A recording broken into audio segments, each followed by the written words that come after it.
Hey everyone, I'm Denise Tova, host of Beyond the Bar podcast, and my guests today are back by very loud demand. Our first episode with these two became one of the most watched things we've ever put out there. The clip of Ice talking about staying in shape because he married a supermodel crossed like 100,000 views, in like a few hours. And it really keeps climbing every day. People want more of them. Well, Ice-T and Coco Austin, welcome back to the show. Hi. Hey, thanks for having us back. Yeah. Oh Cool. man, this was it flowed so well. And I don't know how about you, but it just felt like a good energy. And I'd say, Yeah. let's just pick it up where we left off. Yeah, I agree. It was good energy. So now before we get into anything real, I have to start with something I've been dying to know this. So who's more dramatic in traffic? Who's flipping the finger? Who's screaming at the GPS when someone cuts you off? I don't think we're both dramatic. I think actually that's so weird. We've never been asked that question, first of all, and I've never even thought about it. You know what I do get mad at? You laugh. You know what I'm going to say? No. Because it was just recently.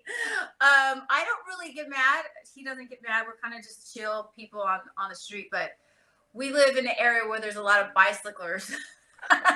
Oh, A lot of bicyclers, and they do not want to use their lane. They do not want to use their lane. They want to be in our lane, and that's how they get hit all the time with people, because they never want to be in their lane. So I scream as I drive by them. They don't hear me, but I'm screaming, and Chanel is looking at me like, Karen. Yeah, he calls me Karen. I'm like, it doesn't make sense. They have a whole path. Why are they in my lane? I have a car. I have something around me. They have no car. They have nothing around them. Yeah, where we live, there's a lot of bike traffic. They like to ride in the area we live in and stuff, but they don't bother me. I avoid them every day. Every day it does. But it's not just one or two. It's multiple. It's like hundreds of them. They don't care about us. No, you know what? It's a cult. I know, and Yes. I attempted that many years ago. You put on the tight cycling pants that look like you have a dumpy ass in it because it's just not flattering. So you get in it, and you're supposed to share the road, but it goes both ways. And if those fools don't, there's a little bit of arrogance, and I lived in Colorado, so it's like, we're all healthy, so and so I totally know. But you know what? Occasionally, perhaps you open that door a little faster out of the car, and if they're not sharing the car, it's like, I'm sorry. Now they roll in packs, so sometimes when they're in single file, that's one thing. But a lot of times there are multiple of them, and they think they're on the Tour de France and they're in New Jersey. They do. They're very, very into it. The whole thing, the helmet, the whole shebang. But now you're gonna have bike. As if we don't have enough people hating us. Now the bike. Oh, same. Can we just cyclists? I know. I hate when people don't like me. But I'm just saying. Stay in your lane. You're the one causing the beef. Come on, just. You know what though? But here's the difference though. There's so many people thinking it, but they don't have the balls to say it. And we're not saying, you ride a bike, you're dumb. We're saying, okay, share the freaking road. It goes both ways. That's it. Right. That's it. That's all I'm saying. I think the thing that I get most aggravated at is potholes. Ooh, yeah. In New Jersey and New York area, they have potholes that will break your car. Yeah. Like we call it the moon. Right. You're riding on the moon over here. We've actually gone over a pothole and broke two wheels at the same time. Like bam, bam, blew out both tires on one side. So, New York and Jersey, they have potholes on the freeway out here.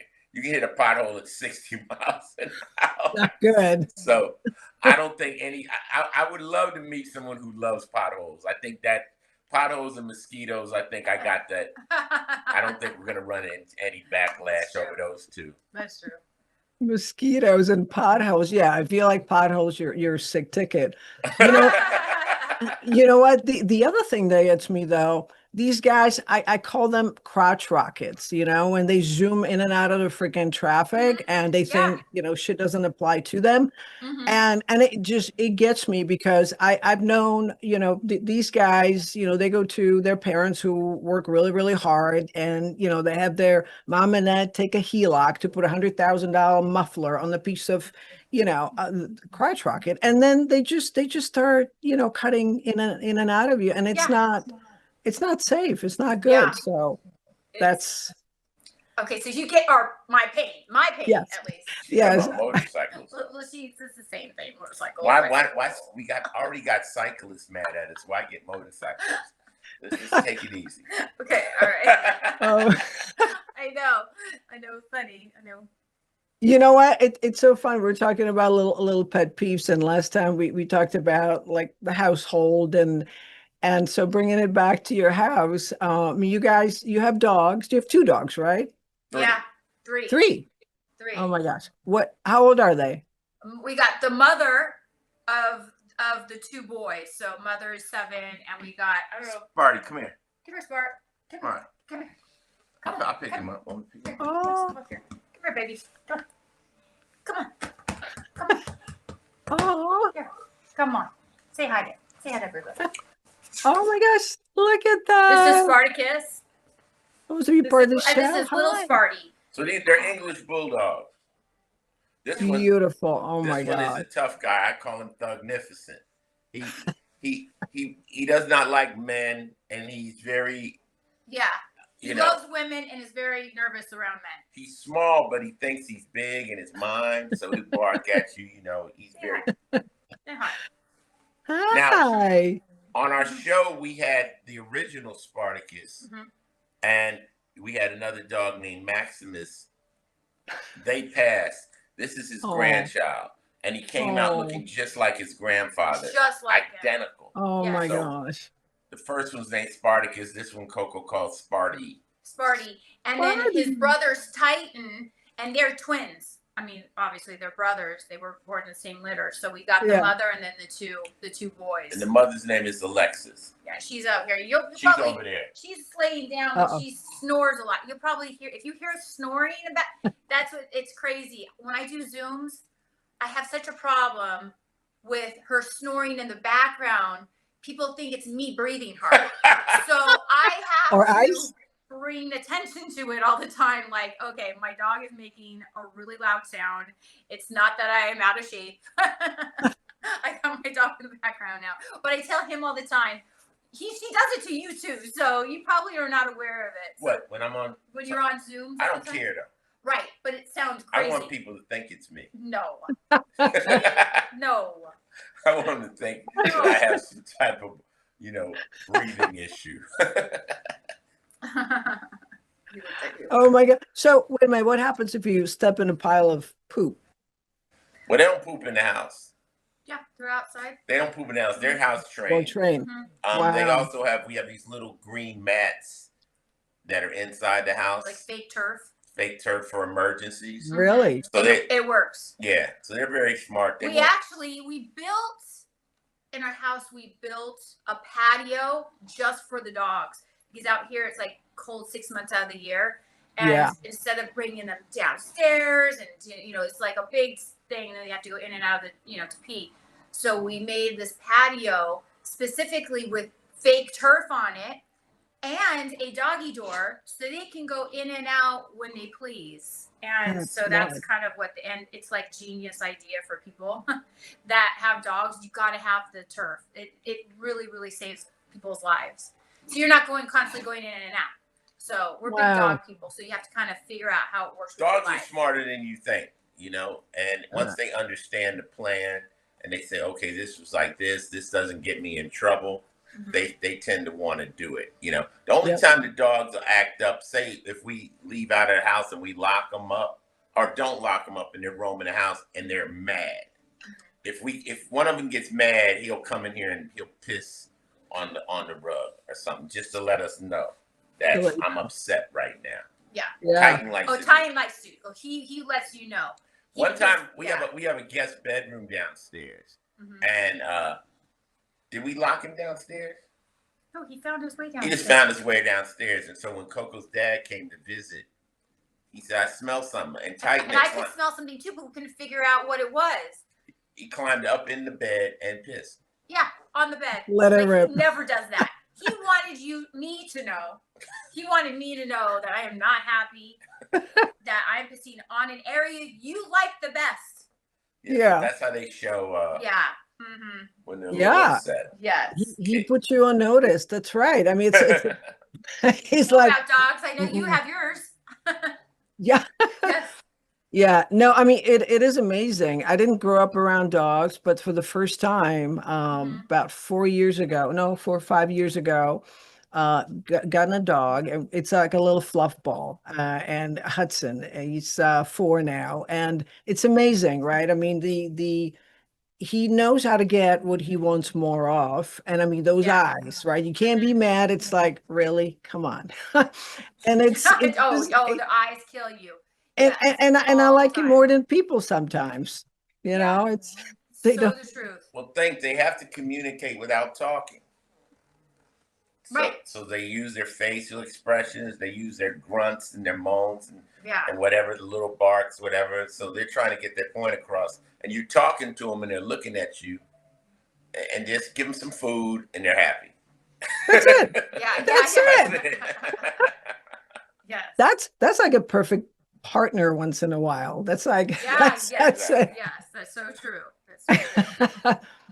Oh my gosh, they're gorgeous. It's there's something about their energy, and it's unconditional love. It doesn't matter what day you're having. It's amazing. It's nice to have like another characters, as he says it, around the house, because they're characters. They all have different personalities. They, and they're all little things, like they're little munchkins around the house. I don't consider them dogs. I consider them as another species. Like, I don't know. Like a being. Like a being. Exactly. Yeah. Well, you really don't know what they're thinking. They're not thinking. And I think the beautiful thing is they're just being. I think it's us humans overthink shit all the time. Just too much. Exactly. We're in our heads. They're not. Right. Yeah. Yeah, actually, you know what? We have a thing where we say good being, Hudson. Just being. I mean, I've learned so much just watching them and just being in the moment. Right. Yeah. So yes, that's the truth. Wow. What do you guys do with them when you travel? When you go on vacation? Well, we used to have one dog, we actually would take it with us.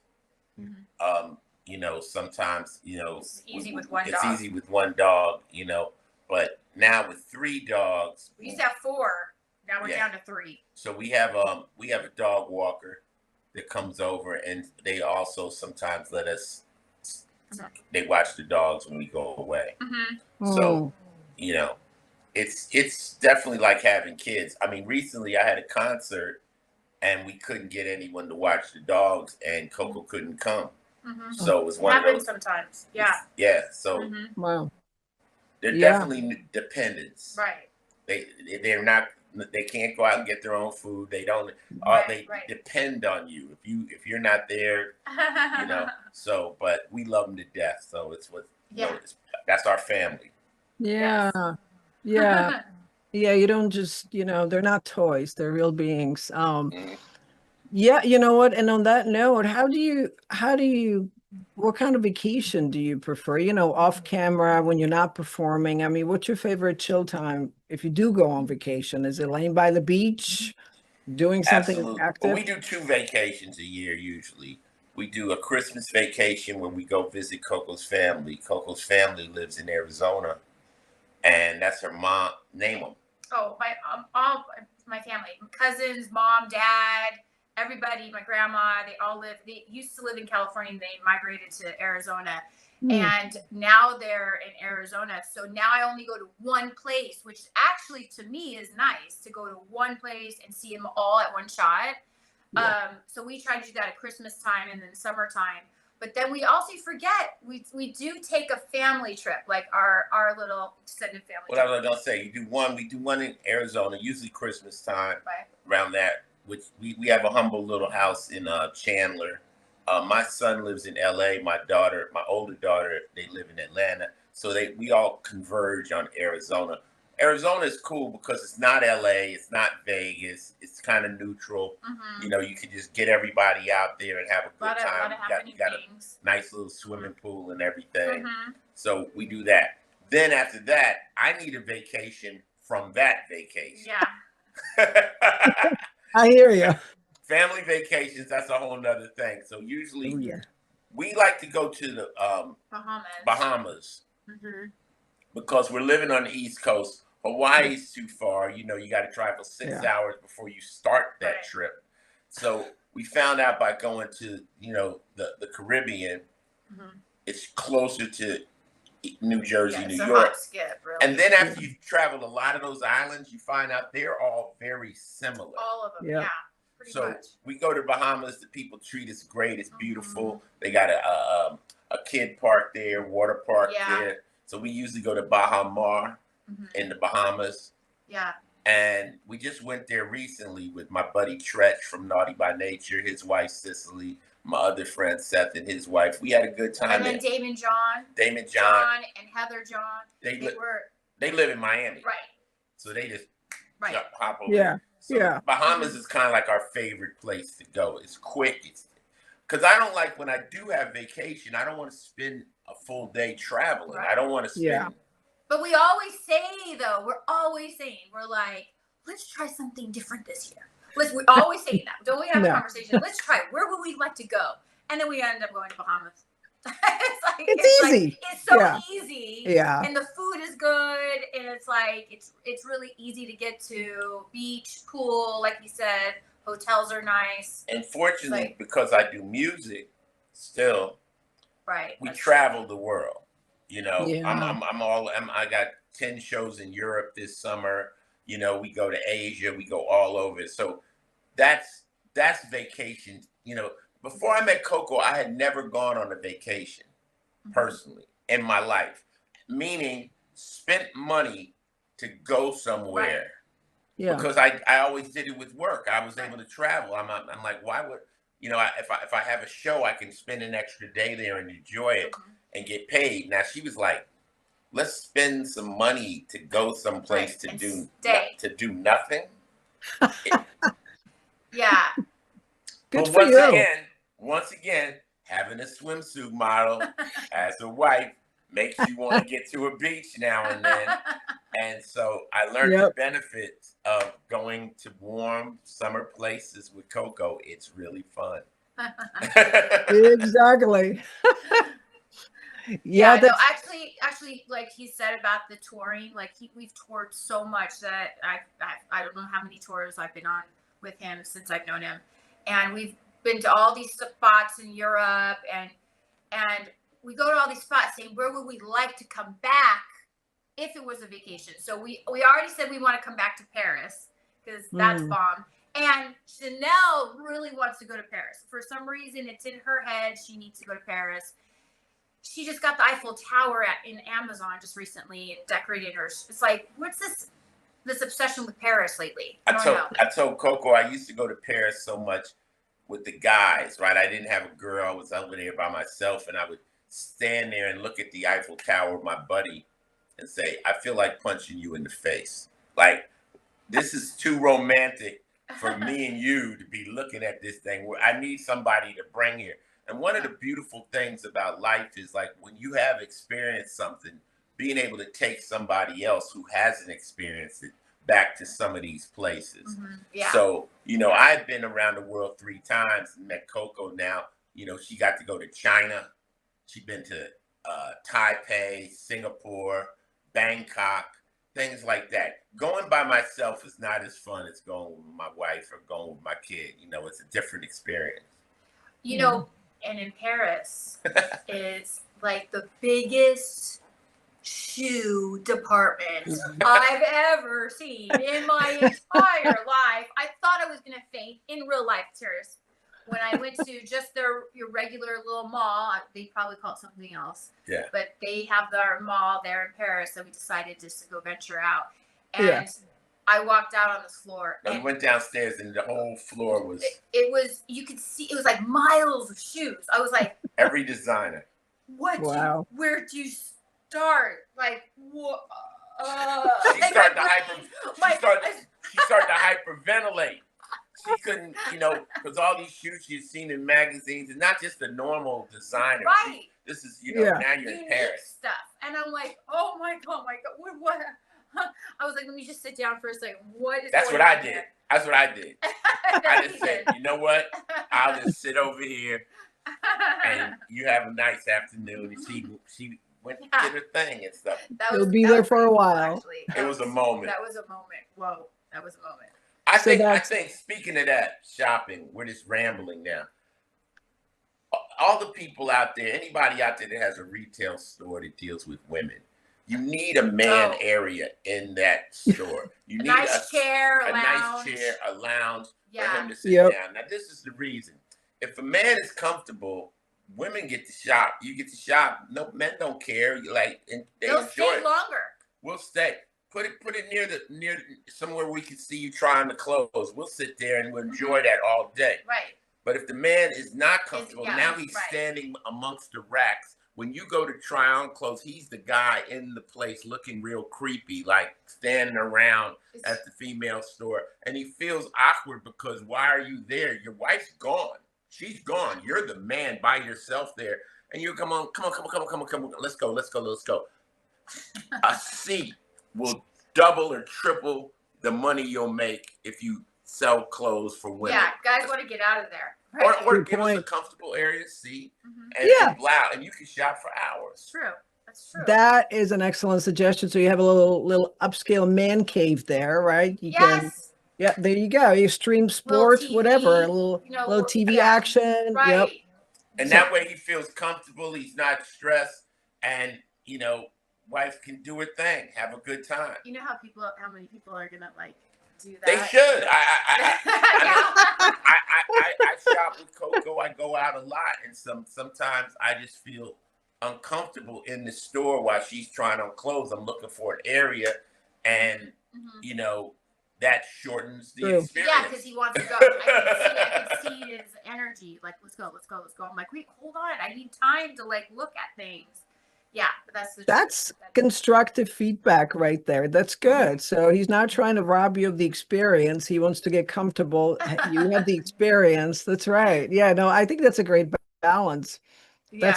That's very smart. Yeah. Any retail watchers, pay attention. Oh my God.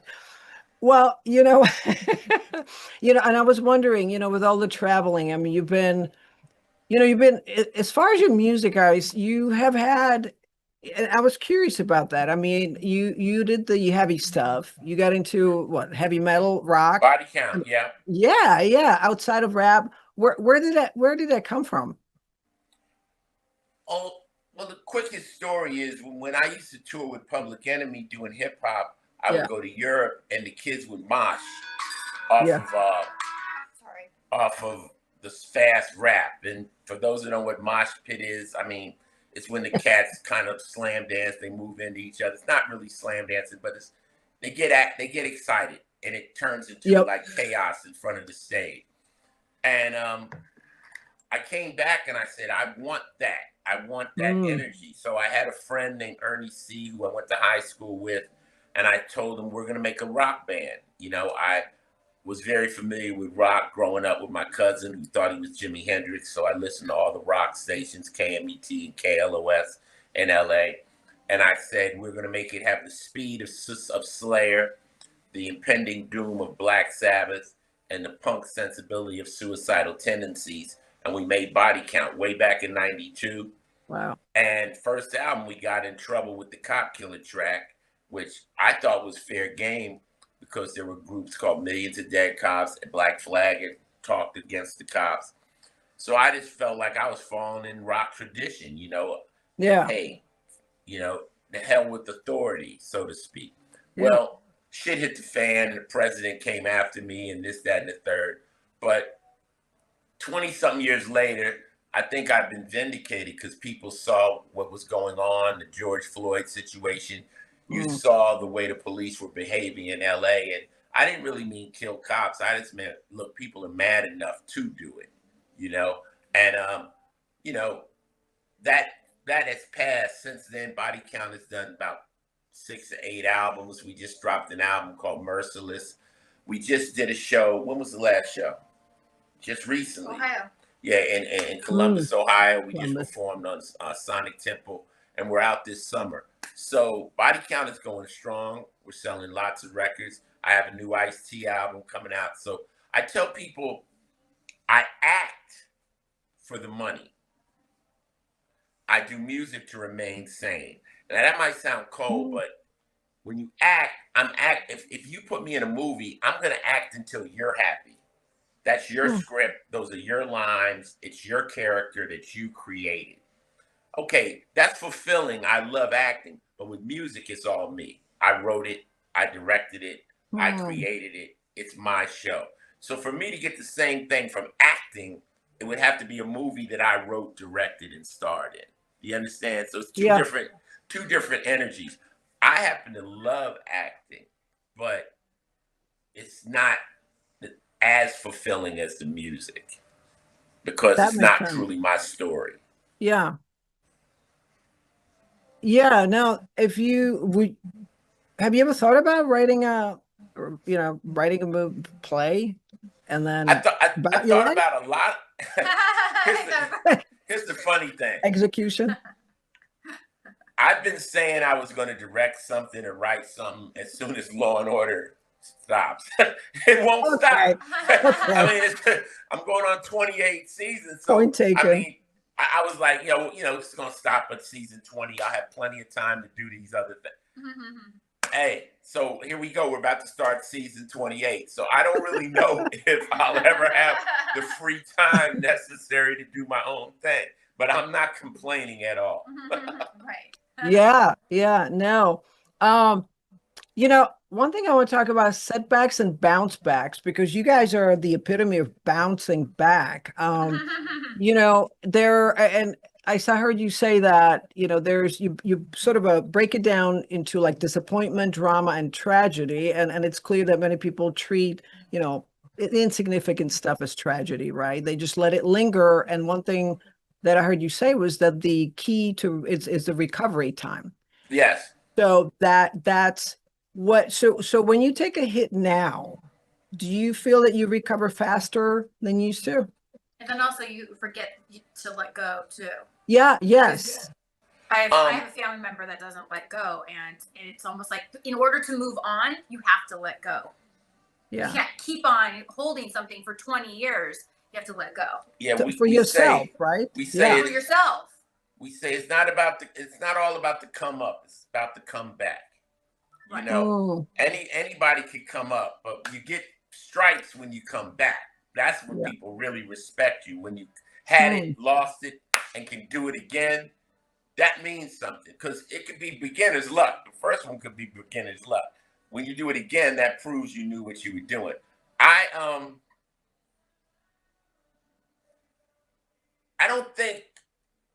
don't think I come back better. I just think that in life, you don't get better.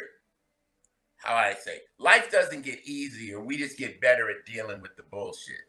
We just get better at it. The problems are the same, but now as you get older, you're like, this has happened before. See, what happens is when things happen the first time, you don't know how to deal with it. Yeah. Yeah. But now when you get older, you've gone through it before. I've done this before. I know how to address it. Now, when something hits me, I have to cycle it. Yeah. I might need a day. I can't just blow things off, but I have to cycle it. And Coco will know if something bothers me, leave me alone. Let me cycle it. Let me send it through my system. Usually the next day when you wake up, you can get it behind you. The worst part is when you're trying to go to sleep. That stuff wants to come. It wants to attack you. And you can have the worst problems in the world while you're going to sleep. And when you wake up, you're like, It's not that bad. It's not that bad. I was like, what was that? Yeah. But Yeah. Well, they do say don't never go to bed angry, because it's what I found out also, that everything seems so much more magnified when you're hungry and you're tired. That's Chanel. That's our daughter. Yeah, she gets angry. I know instantly when she's in a mood. I'm like, let's get her blood sugar's low. We got to get some food in her. She with one bite. I say, look how fast she'll change. With one bite, she will be a different person. Just that one bite will change someone. I'm like, whoa, it's very, very intense. And also, I say stress is caused by giving a fuck. Yep. And if you get your life straight, God forbid you pick up the phone and it's somebody you care about. If it's somebody you care about, you'll inherit their problems. And, if it's somebody you don't care and they tell you the worst thing in the world's happening to you, like, that's great. Okay, cool. Click. It doesn't attach to you in any way. Right. But if it's somebody you care, a family member that you care a little, it attaches to you. So I have a thing where I say, my life is great as long as I don't pick up the phone. Like I've managed my problems, but the phone is just an onslaught, because people think, well, Ice, you're doing good, so maybe you could help me. And I understand that. I understand it. But it's like 50 people at once asking for help. It's a lot on someone. If you care. It's a lot. It's not just one person. It's a lot of people. So that's why you gotta figure out how much you care about somebody. When somebody calls you and says, I need $20,000, you say, I care about you about $500. That's how much I care.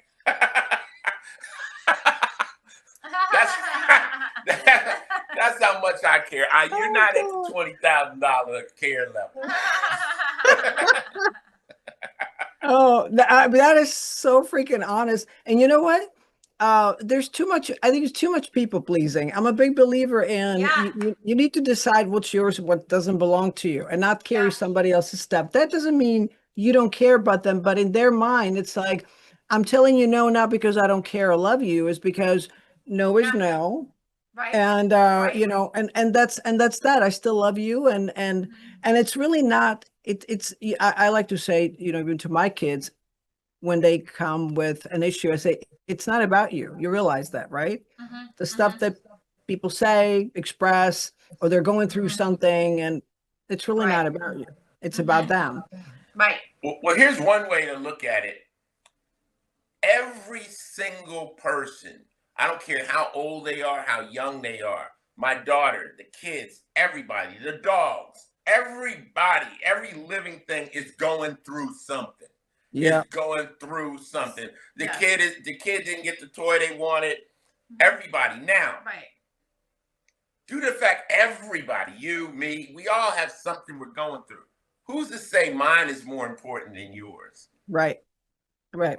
So don't expect just because somebody's smiling that they're not going through it too. Every human being, we all going through something, some more than others.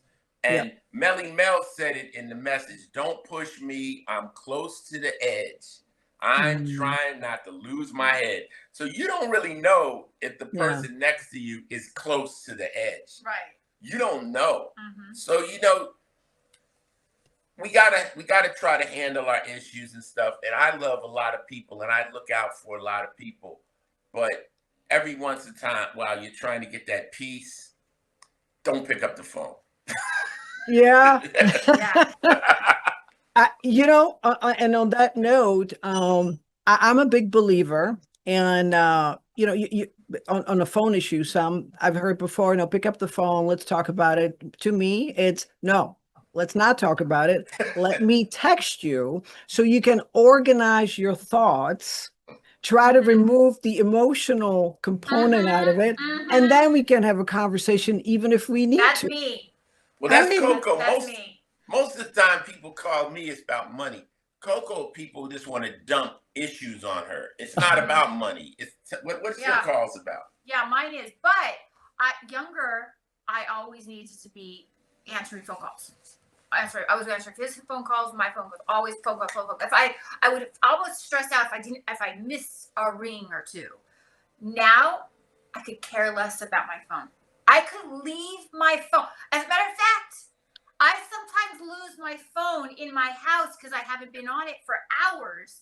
Because to me now, it's very peaceful without my phone. I've actually learned that so much that, okay, if someone gets a hold of me, I can talk to them tomorrow or next week. Yeah. It's not that big a deal. And if it is a big a deal, then they'll find another way to get a hold of me, whatever. But I feel like that takes some time to getting to know that your phone is the communication. That's like, that is the what's the conduit to drama. Right. Can't look at the phone, but I'm the same way. I'm more like, text me. Yeah. Because once you give me on the phone, I'm on the phone for 2 hours with each person, and I'm like, text me. What's going on? Text me, and then I'll be able to figure out, like you say, through that text, is it really that much a big a deal? Can you figure this out on your own? I think you can. So I'll basically say, okay, I'll get back to you next week. By then, it's diffused. Yes. They figured it out on their own. Yep. Oh, you're giving away your secret. So they well, you did. figured it out. They don't need me. Fortunately, men don't like to talk as much on the phone, and they don't really like to vent. Whereas, Coco will be on the phone for hours and hours dealing with her mother, different people in her life and stuff. Guys kind of cut to the chase. I'll tell a guy like, hey, look, cut to the chase. At the end of this long conversation, we call it the Martin Luther King speech. Me and my friends call it. At the end of this speech, there's going to be a number. Like, let's just cut to the number. Like, what does it cost to fix this problem? You understand? Because your mom fell down the steps, your grandmother's hip and died. That's the Martin Luther King speech. Jump past that to the number. Or just don't answer the phone. Don't answer the phone, because that's the thing. It's coming. I know it's coming. At some point, it's coming. Yeah, you know what? That's gonna be tough. When you have, like you say, you have your loved ones, but even in that loved ones in the family and the friend circle, it happens, and let me say this though. It's tough, but it's a blessing to be that person that can help.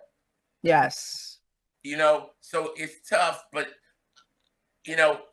I got a star in Hollywood, right? And I had a couple hundred friends, different people showed up. There's thousands of people, but a couple hundred friends came out to dinner. I hosted a dinner.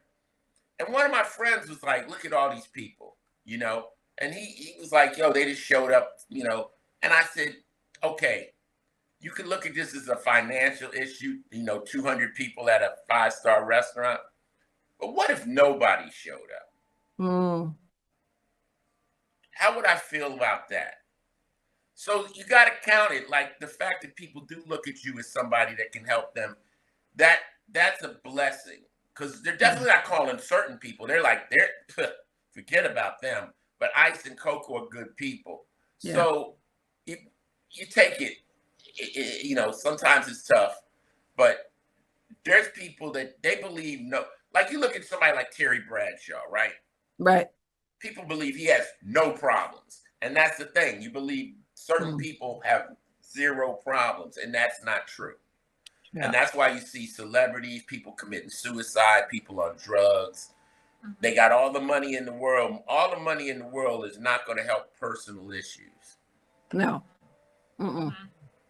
No, that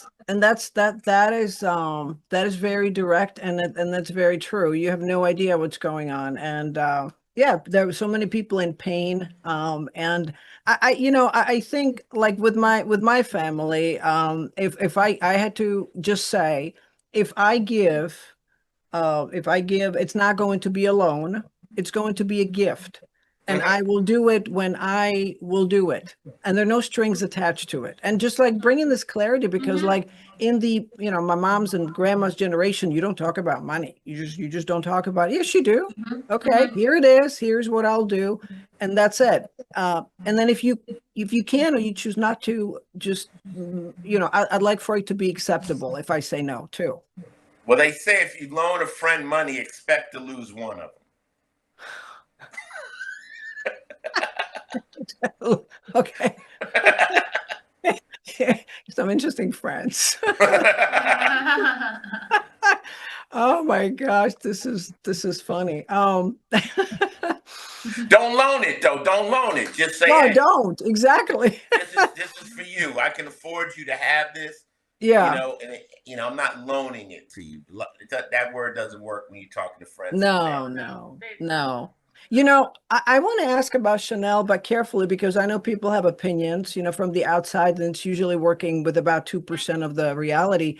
What do you most want to give her as a foundation? And I'm not talking about fame, money, or access. Like, what do you want her to carry into, you know, and when she walks sort of into this world? Well, I've always said that I just want to raise a sweet child.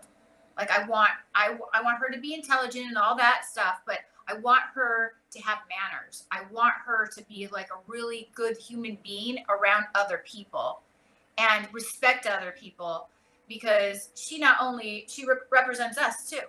So, and I feel like I respect everybody that's in front of me, and that I give people time, and I want her to do the same thing. I don't want her to be a bratty kid sitting there like rolling her eyes or whatever. Yeah. I'm like, no. I really look at her and I have conversations with her all the time. Like, the reason why I want you to have a good attitude is people see you a certain way, babe. And I have constantly talked to her. I don't know if it gets through her head why. It does. But I don't think she knows like the whole world watches her. I think she only sees like her friends watch her or whatever, but like the whole world is watching her. Not the whole world. Well, in this, you can go to Argentina. They're probably looking at her like Instagram. She has a little follower, but she if you look at the percentage, a little bit around the world will watch her. I'm not saying everybody, but for a little human being, she does not think she's famous. She doesn't think she's a celebrity. You know, I don't even like to say those words too much, but she's known, and she doesn't believe she's known. So she just wants to act like a regular kid. So I'm like, okay, you can act like a regular kid, but always be nice. You know, have manners. You know, that's what people want in life. And so, of course, I want her to be, smart and all that stuff. That will come along with it. How can she not? She has us. I think she's picked up Coco's energy. Like, she's really sweet. The other day we were sitting and she asked Coco for something to eat. And Coco said, yeah. And I said, you're spoiled. And she goes, but I'm not a brat, Daddy, am I? I'm like, no, you're not a brat. You know? So I said, and we spoil you, But I always try to just let her know that good things are happening because she's being good. As soon as she starts being good, good things stop happening for her. And as far as where she is, she's only 10 years old. So yeah. I just want her to just, like I say, you judge a devil by his deeds. Never prejudge anybody. Meet people. Give everybody a chance. There are no races. Just enjoy. Now, she's a black and a white child. Racism is going to hit her. At some point, somebody is going to say something to her like it hit me when I was a kid.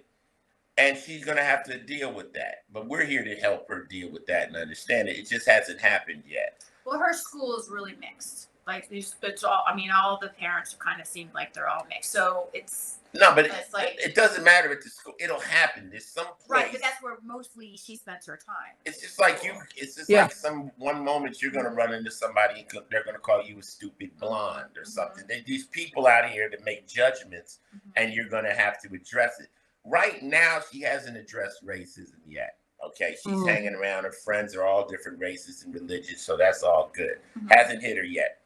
What hit her is her learning how to deal with boys. She had a boy that liked her, and she didn't like him. And she was so torn trying to figure out how to let this kid down without hurting him because she's so sweet. And tell her Coco was trying to talk to her, and this was a dilemma. This was a 10-year-old dilemma. Well, she kept on saying, if everybody thinks that he likes me, no one else will like me because he's pretty much states that that's your mind type of, like, you're mine. He told all the boys, you're mine, and no one go after Chanel. And Chanel Wow. doesn't like that. And I was like, you know what? But I was like, you have to be nice no matter what, even though you might think he's a pain in the ass. You cannot act like that. Just be very cool about it. She's like, no, mommy, I can't. He just bothers me so much. I'm like, Chanel, you're going to get this a lot in life, but you just got to know how to handle it. And I was just trying to go through the rhythm of everything. And it's funny because it's been going on for months. These situations, I hand off to Coco. I was going to ask. This is female stuff. You guys know how to do it. Coco had it good when she was growing up. Her sister, tell her how your sister would cut off all her.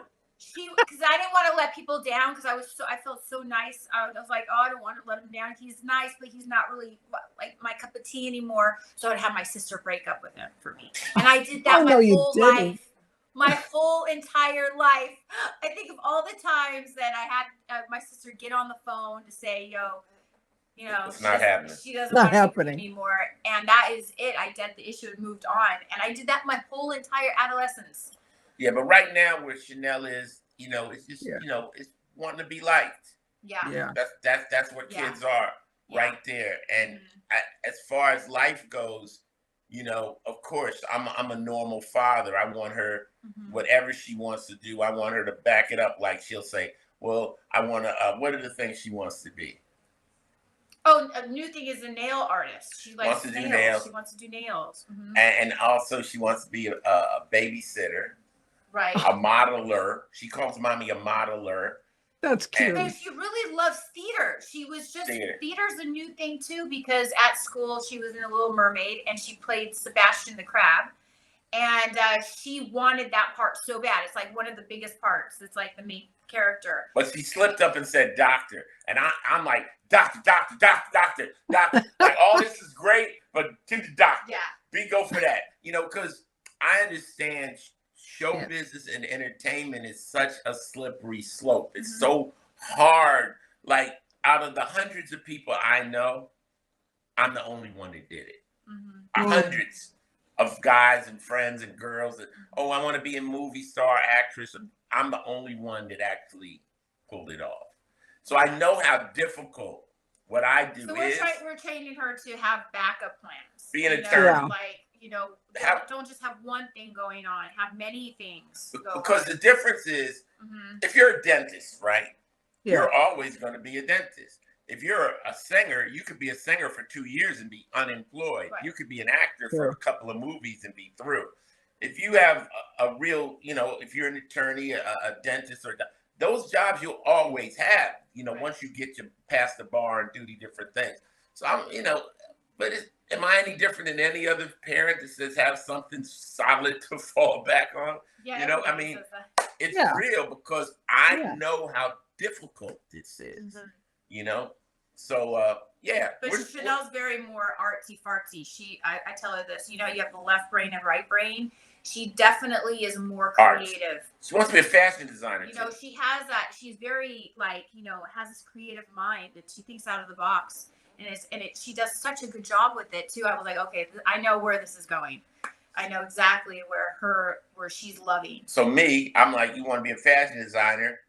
Take business law so you can read your own contracts. The foundation, basically, right? Right. Yeah. At the end of the day, I'm square. You know, I tried all the slick ways of getting money. At the end of the day, I'm a teacher. You know, hey.